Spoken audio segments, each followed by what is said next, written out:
Hey YouTube, what's going on? Thank you guys for stopping by the channel and checking out the video. Today we're going to be talking about potentials, and we're going to be taking the time to really understand potentials.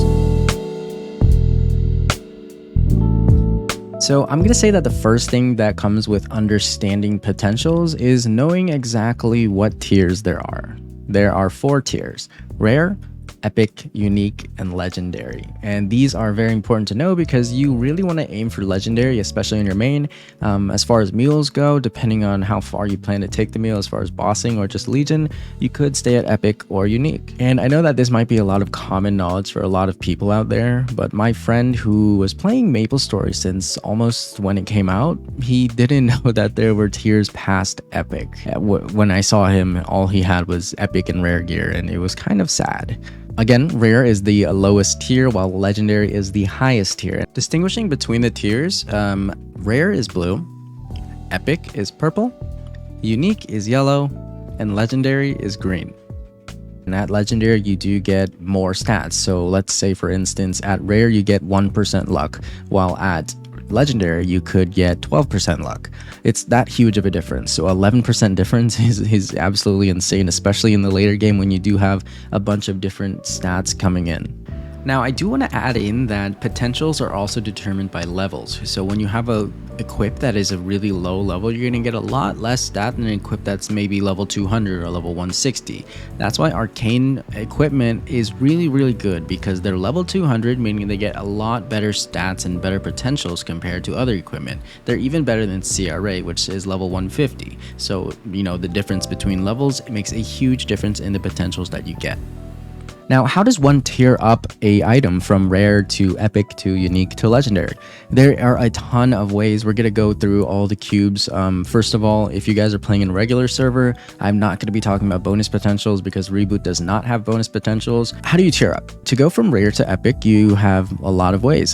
So there's 3 cubes that you can get from bossing, monster drops, and whatnot. Occult cubes are 1. They will take you from rare to epic, but it does take a good 100 to 250 cubes to tier up from rare to epic using occults, and honestly I feel like that's just not worth the time. You have Master Craftsman cubes, which will take you from rare to epic and epic to unique, and then you have Meister Craftsmans that will take you from rare to epic, epic to unique, and unique to legendary. But keep in mind, these are not 100%. They're pretty low chance compared to the red and black cubes that you can get from the cash shop, which I'm going to get into a little bit. But these are the cubes that you can get for free through bossing, through weekly bossing, daily bossing, events, monster drops, and whatnot.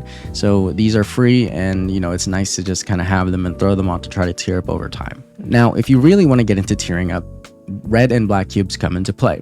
Tiering up your items, you want to use black cubes. Black cubes have the highest tier up potential, and there are events like Double Miracle Time where it doubles your chances of tiering up, and sometimes you can't even tier up twice, and that's pretty insane.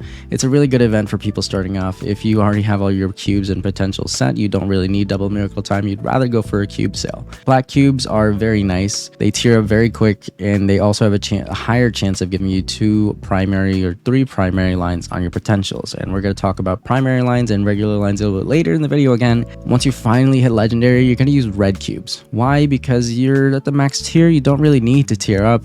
Red cubes are really going to help you just find that potential that you really want to settle on, and that leads us into the next topic: good potentials. Now, there's a lot of different things specific for different items, like gloves. The gloves in MapleStory are going to give you crit damage. It's very specifically unique to gloves. You can't get it on your hat, you can't get it on your top, you can't get it on the bottom, you can't get it on your badge. Crit damage is a line that you really want. You get an 8% crit damage line. It's a primary line, and it's very crucial for a lot of people's kits. I'm not going to get too into it, but the fact that it's very unique to gloves. You have attack, which is very unique to your weapon, your secondary item, and your emblem.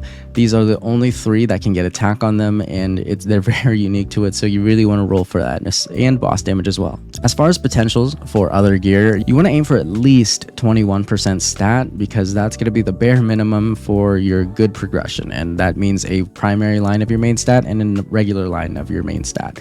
And that's kind of take you very far until you're ready to 3-line everything. 3-line is very hard sometimes. It costs a lot of money. So if you're just starting off and you don't have that much money, starting off with a good 2-line stat is very nice. So what exactly is a primary line and what is a regular line? So your first line in your potentials is always 100% going to be primary, unless you're super unlucky and something happens. But in comparison, like a primary luck line would be 12% and a regular luck line would be 9%. And that is just the standard.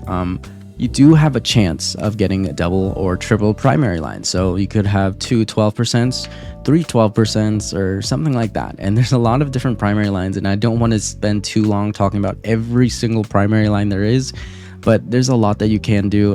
I would just look up some good primary lines for your specific class, because again, some are actually class specific, like dual bladers like a cooldown hat. Shadowers can also have a cooldown hat. There's a lot of different things that you can do as far as your potential build out. But just knowing that there are double primary lines, triple primary lines is something good to know, because you can get multiples of everything. Double meso on one item, meso and drop on one item. Those are primary lines as well, and those are crucial primary lines that you want in Reboot. But again, going back to black and red cubes, black cubes have a higher chance of giving you multiple primary lines in comparison to reds. So reds you'll kind of use to find a settle point, so get that 21% stat, and then maybe you could go into black cubes, because black cubes actually let you decide if you want to take the new potential or keep the old one. You don't have to reset the entire thing.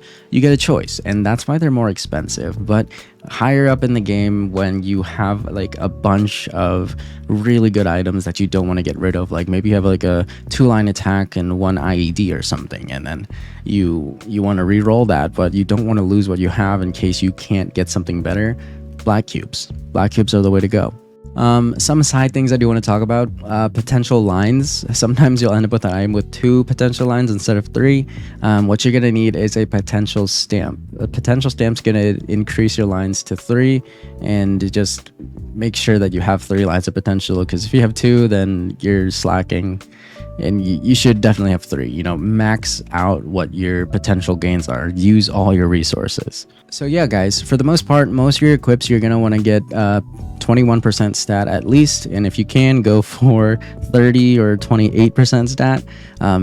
The only ones you don't want that on are the weapon, the secondary weapon, and the emblem, where you'd want 3-line attack. For your gloves, you want crit damage or decent sharp eyes at the same time, so you can have double crit damage lines, or even 3 crit damage lines is absolutely amazing, and the odds of getting that are very, very low, but it's an option. And that's pretty much it. If you can get 3-line stats on all your equips, you're basically set. If you can get 3-line attack, you're set.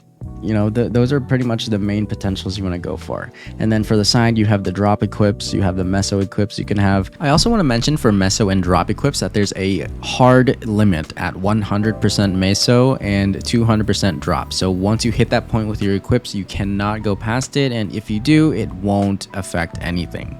Anyways, I think that's going to be all for today's video, guys. I believe I touched up on most topics I wanted to talk about. I don't know. I think that's all. If I missed anything, for all you pro players out there, let me know in the comments. Let the viewers know in the comments, what I missed, what's important for them to know about potentials, how to build it out.